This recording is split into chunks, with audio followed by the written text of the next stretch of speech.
also, even the high gods, there's different races of what we consider the high gods. Okay, the primordial beings were called giants. Those were the primordial beings.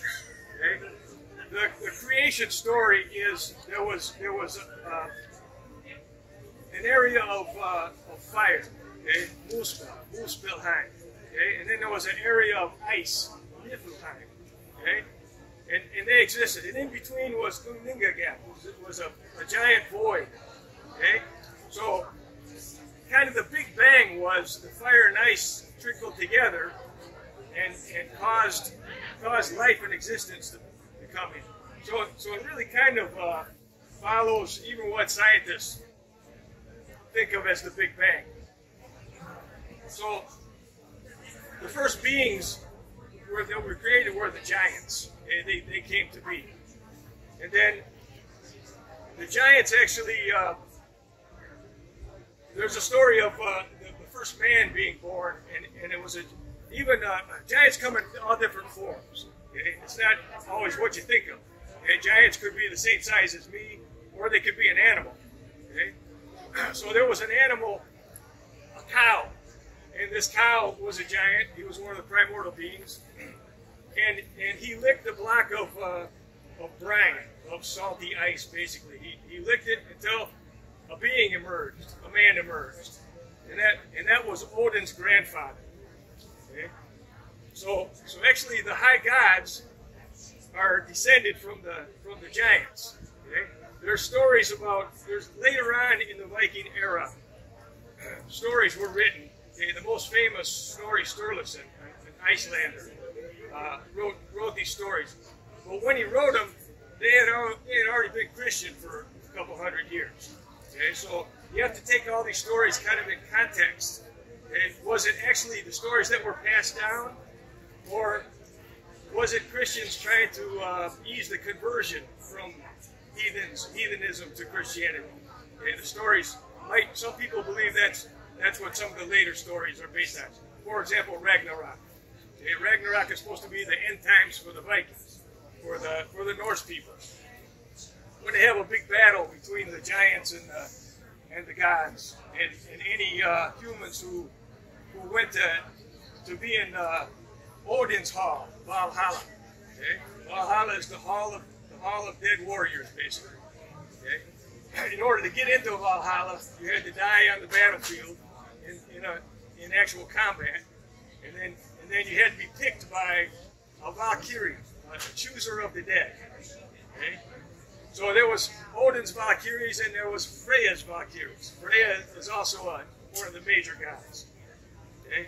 Freya actually got first pick of the fallen, and she took those warriors to Folkvang, her hall. And then Odin took half of the fallen, the worthy fallen, and took them to Ragnarok. Okay? I'm sorry, took them to Valhalla. And Valhalla, when you're at Valhalla, basically you fight all day, and then at night you feast. You eat pork off this pig that's got never-ending. He heals right after you take the meat off, and it's never-ending supply of pork. And then and you drink mead from an endless supply of mead. Okay? Odin exists completely on wine. Okay? So he's like the big wino god too. Odin is the god of war. So he actually, in the Viking era and in the history of heathenry, he's kind of a later god that people started worshiping mainly. Odin is the god of royalty and of the warriors. He's the war god. Before Odin, actually, there was Tyr. Tyr is one of the main gods also. He's also a warrior. He's considered an Asa or an Asir. Okay? This is one sort of race of gods, the Asa or the Asir. So Tyr, there was a time that historians believe that Tyr was the main god. Okay? If you go back, and then even before Tyr, there was Ullr. Ullr,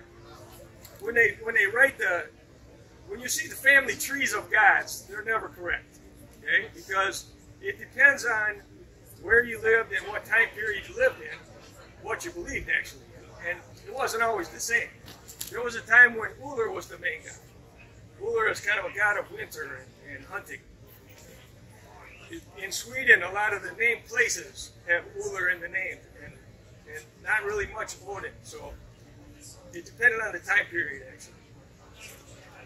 So the races of gods, you had the Asa, the Asir. Actually, Os means God in Old Norse.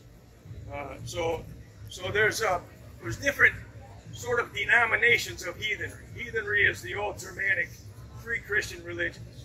Okay, but there's a lot of different denominations. Maybe you've heard of Osa Tru or Asa Tru.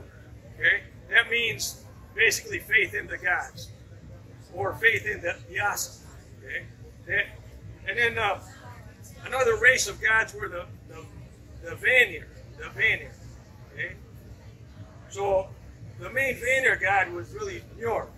Njord is a god of the being near the ocean. And then his two children were Freya and Freyr. Freyr was a very, well, also for some people, Freyr was the main god. He's the god of everyday people. He's the god of fertility and good crops and the weather and basically your whole environment around you. So a lot of the main celebrations that heathens have has to do with Freyr. They ask Freyr for good weather, good luck, and his father Njord is a god of prosperity also. Okay, so they go. Those are the Vanir, and especially in Sweden and